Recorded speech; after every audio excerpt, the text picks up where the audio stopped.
یہ حضور سوامی جی کی بانی ہے. کل ہم نے گرو گھر کی بانی لی تھی، اس کے اوپر وچار کیا تھا کہ جو ہم روز ستسنگ میں سنتے ہیں کہ شبد کی کمائی میں لگنا ہے، نام کی کمائی میں لگنا ہے، تو وہ شبد کیا ہے؟ آج اسی سوچ کو آگے لے جاتے ہوئے ہم سوامی جی کی بانی لے رہے ہیں. الگ الگ مہاپرکھوں کی بانیوں لینے کا ایک ہی مقصد ہے کہ ہم سمجھ سکیں کہ آپ ہمیں کوئی الگ الگ مذہبوں، الگ الگ دھرموں میں بانٹنے کے لیے نہیں آئے.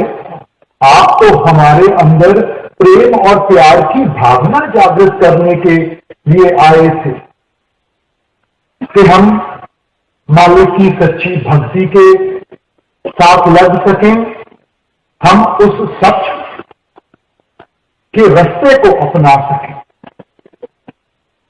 آج جو شبد ہے آپ ہمیں سمجھانے کی کوشش کر رہی ہیں کہ جب انسان، دیکھو جیسے جیسے انسان بڑا ہوتا ہے اس کے جو لکش ہیں وہ بدلتے جاتے ہیں. بچپن میں ہمارا کیا لکش تھا کہ اچھے نمبر آ جائیں، کسی اچھے اسکول میں ایڈمیشن مل جائے، تھوڑے سے اور بڑے ہوئے اچھے کالج میں ایڈمیشن مل جائے، آگے بڑھے اچھی نوکری مل جائے، اچھی تنخواہ مل جائے کہ ہم اپنے پریوار کی پرورش اچھی طرح کر سکیں. مگر کہیں نہ کہیں انسان کو اس بات کا احساس ہوتا ہے کہ اس کے بھی آگے کوئی اور چیز ہے. زندگی صرف کمائی کے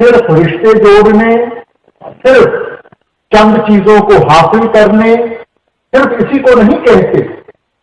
پھر اس کو احساس ہوتا ہے کہ جب تک من میں شانتی نہ ہو، اس کو تھوڑا سا سکھ نہ ہو، یہ سب چیزیں ہوتے ہوئے بھی اس کو وہ کمی رہتی ہے. تو جب اس کو اس چیز کا احساس ہوتا ہے تب وہ سوچ وچار میں پڑتا ہے کہ یہ سکھ اور من کی شانتی ہمیں کیسے ملے. پہلے تو الگ الگ چیزوں سے اس سکھ اور شانتی کو حاصل کرنے کی کوشش کرتا ہے. کبھی ہم سوچتے ہیں کہ دھن دولت مل جائے، شاید اس سے ہمیں سکھ مل جائیں گے، من کی شانتی آ جائے گی. اچھا کوئی عہدہ مل جائے اس کے ساتھ سکھ ہو جائے گا، اور رشتے ناطے ہو جائے اس کے ساتھ سکھ ہو جائے گا. مگر صرف ان چیزوں کو ہم لے کر اگر دیکھیں تو اگر پیسے کے ساتھ کسی کو سکھ مل سکتا تو جتنے بھی دھنوان ہیں انہوں نے کب کا سکھ پا لیا ہوتا. اگر عہدے سے کسی کو سکھ یا من کی شانتی ملتی، بڑے بڑے راجے مہاراجے آئے ہیں، بڑے بڑے ڈکٹیٹر آئے ہیں، ان کو سکھ مل گیا ہوتا. مگر دیکھنے میں ہم کیا، ہماری پہچان ہے کہ ان چیزوں کے ساتھ تو جتنا تھوڑا بہت سکھ تھا وہ بھی چلے جاتا ہے. دھن دولت کے بارے میں وچار کرتے ہوئے گرو گھر نے فرمایا تھا، پاپا بات جو ہوئے نہیں مویا سنگ نہ جائے. کون سا اصول ہے دنیا میں جس کو ہم قربان نہیں کرتے یہ دھن دولت اکٹھی کرنے کے لیے؟ کون سا اصول ہے جس کو انسان قربان نہیں کرتا تھوڑے سی کوئی نوکری لینے کے لیے یا کوئی عہدہ لینے کے لیے؟ بھول جاتے ہیں کہ دنیا میں کوئی چیز مفت نہیں ملتی. ایک دن ان سب چیزوں کا حساب کتاب دینا پڑے گا. یہ ٹھیک ہے کہ پیسہ نہ ہو تو زندگی گزارنی بھی مشکل ہو جاتی ہے، اس لیے پیسہ بھی ضروری ہے. پیسہ اپنے آپ میں برا نہیں ہے، مگر جب ہمارے پاس زیادہ آ جاتا ہے وہ پیسہ جو ہماری سوچ کو بدل دیتا ہے، جو ہماری عادتوں کو بدل دیتا ہے، برائی اس میں ہے. عہدہ کوئی برا نہیں ہے، مگر جب ہم اس عہدے کو حاصل کر لیتے ہیں پھر آسمان پہ ہو جاتا ہے، ہم نیچے دیکھنا گوارا نہیں کرتے، دوسروں کو بھول کے بیٹھ جاتے ہیں